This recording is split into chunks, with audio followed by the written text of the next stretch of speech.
c'est une grande occasion pour moi d'exprimer mes vifs remerciements à Son Excellence le Président de la République qui a compris que les personnes lésées doivent être rétablies dans leurs droits. 5 ans de patience, c'était beaucoup et il a compris.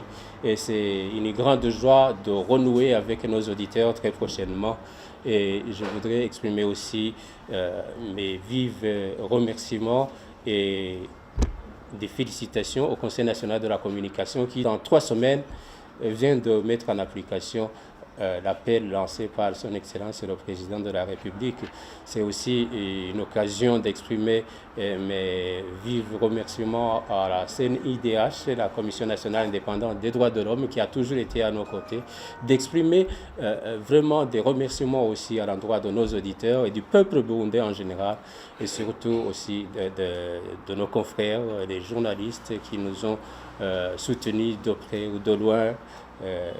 C'est vraiment la joie et je ne saurais pas comment l'exprimer. Demain, nous allons faire face à des problèmes sérieux liés aux finances, aux questions financières.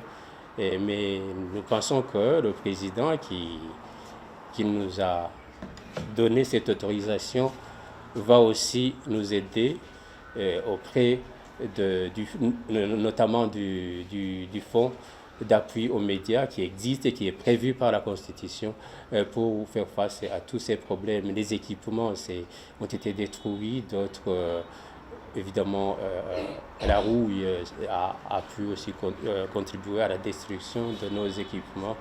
C'est que nous devons... il y a beaucoup d'autres obligations financières qu'il faudra essayer de régler. Les solutions vont être trouvées et je pense que dans quelques jours, on va lancer notre indicatif Vovota. Dans quelques semaines, 2 ou 3 semaines, les journalistes qui sont partis, on déplore. Mais je vous dis que le Code du travail définit bien comment on recrute et comment on peut partir. On peut travailler pour la radio Jugumu Kenyezi. Demain, on peut travailler à la radio Isanganiro. Après-demain, on décide d'aller à la radio Bonesha. Et je pense qu'ils sont libres, les journalistes, ou alors créer leur propre radio.